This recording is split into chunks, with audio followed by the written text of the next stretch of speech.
It's been a busy week in Hong Kong racing, both on and off the track. Off the track, we had some significant news surrounding a legend of the sport. On the track this weekend, we've got the first leg of the 4-year-old series as the rising stars of Hong Kong racing strut their stuff. Here's what's coming up on HK Direct.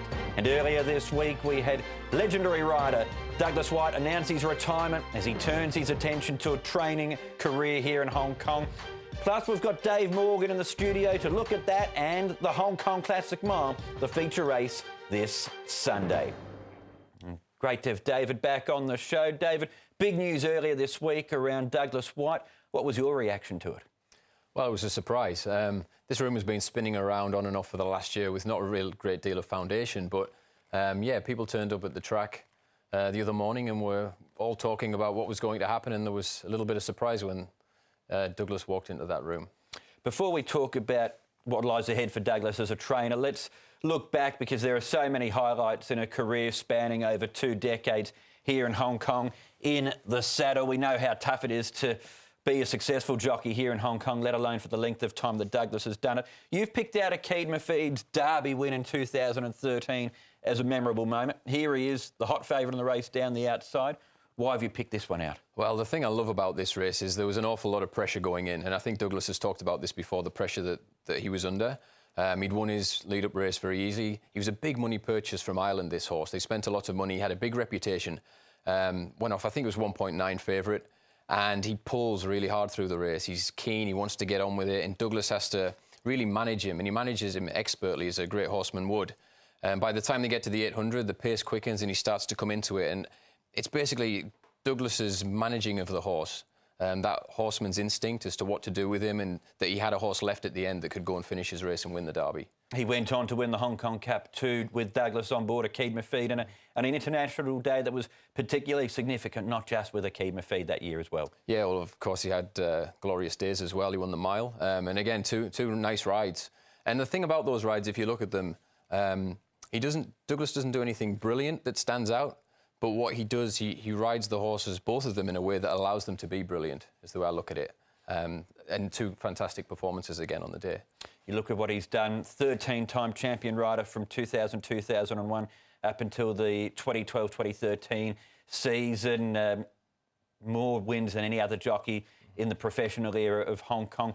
What's made Douglas White the champion jockey that he was and the career that he's had? I mean, first off, he's a fantastic horseman. He's a very good jockey, but plenty of very good jockeys and good horsemen have come here and failed.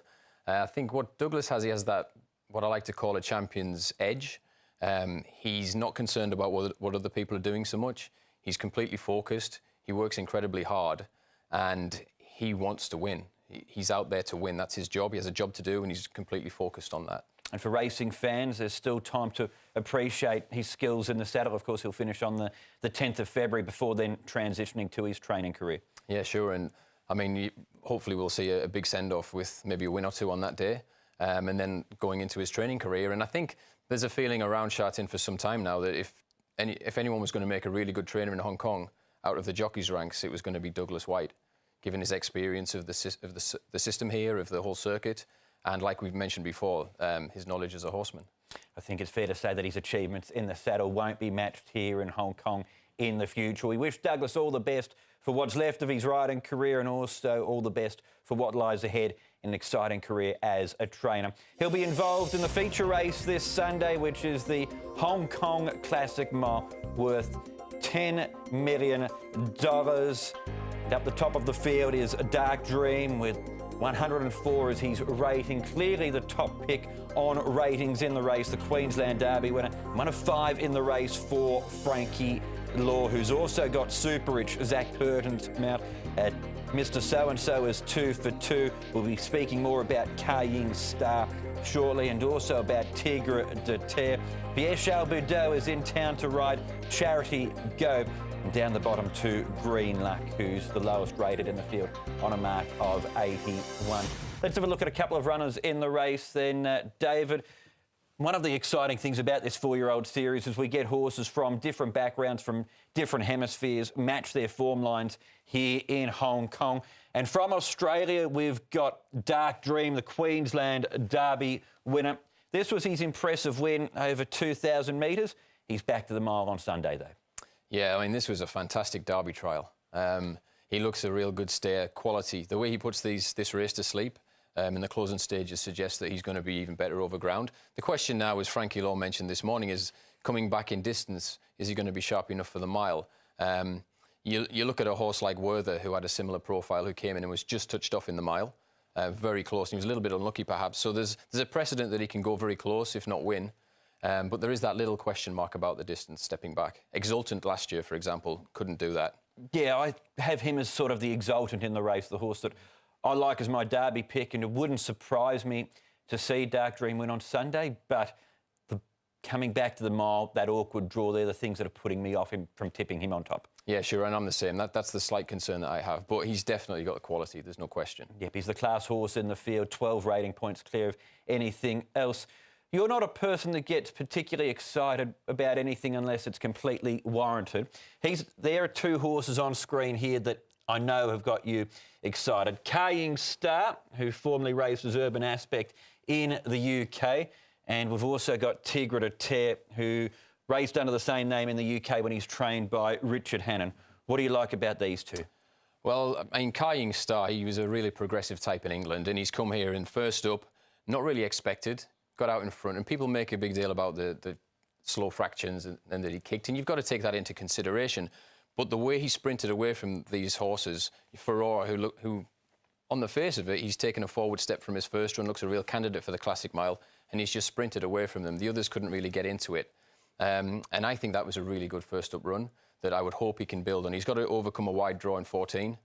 If Vincent Ho can get him across and get that lead, I think he's a massive, massive chance in this race. Tigre de Terre, I watched him on TV when I was back in England last summer. I saw him win at Sandown and was very impressed with that. He's a horse that, first up, really good run. Second up, there's a little bit of concern coming off that run. I still think he's a high-quality animal. Casper Founds believes he is, but maybe he's just one for the Derby rather than the Classic Mile. Do we forgive that run, given that he was midfield? It was a race that was hard to make up ground in. Is it just let's look at the first up run rather than the second up run? Yeah, I think the second up run, certainly there's the fact that there was no pace on would not suit him. But you still have to think, historically, horses that run well first up don't run quite so well second up. They're going to go one of two ways. You're either going to come out of that and do well, or you're just going to go a bit flat. And so the jury has to be out a little bit on him.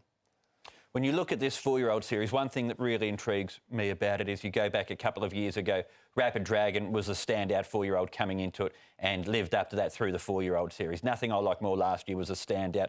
Did it in the Classic Mile. Things didn't go as well that way the next two legs. There's no real standout just yet, though, is there, this year? No, there isn't. And you look at a horse like Super Rich, for example, who's been on the ground doing it last season, out again doing it this season. And over the last maybe 6 or 7 or 8 years, only 2 horses have come in as PPs, imported from overseas into their first season off a couple of runs into the Classic Mile, have actually been able to win the race. The rest have all been on the ground racing for a long period of time. So Super Rich would be a horse, for example, that would need to come into consideration on that. OK, we've thrown around a few names.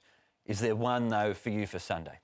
Well, I'm leaning towards Carrying Star. I think Furore ran a really good race there. He'll take a step forward. Of course, Dark Dream's going to be a big player. And Super Rich, he's got to be thereabouts. A horse like Packing Warrior is a horse to keep an eye on. He ran a really good race first up if you're looking at him as a Derby prospect. But for me, that first run, Carrying Star. OK, really looking forward to Sunday. Thank you for your time on the show, David, and a lot to look forward to over the next few weeks and months, really, with these four-year-olds. Thank you. Tune into the racing on Sunday. You can join the trackside team for all of the action. The Centenary Vase is the first of the features, featuring proven Group 1 performers in Time Warp, Exultant Vase winner, and also the Cup winner Inglorious Forever. And that leads in nicely to the Hong Kong Classic Mile, the first piece of the four-year-old Classic Series puzzle, due at 4:35. You'll be able to catch David's report on the day on the website hkjc.com. You can also go to Twitter to follow us through social media. That's it for the show this time around. Thanks for watching. Tune in on Thursday next week when we've got a special interview coming up with Sam Clipperton as he talks about his time in Hong Kong racing before returning to Australia. Join us for all the racing at Shard 10 on Sunday. It's going to be a super day. We hope to have your company then.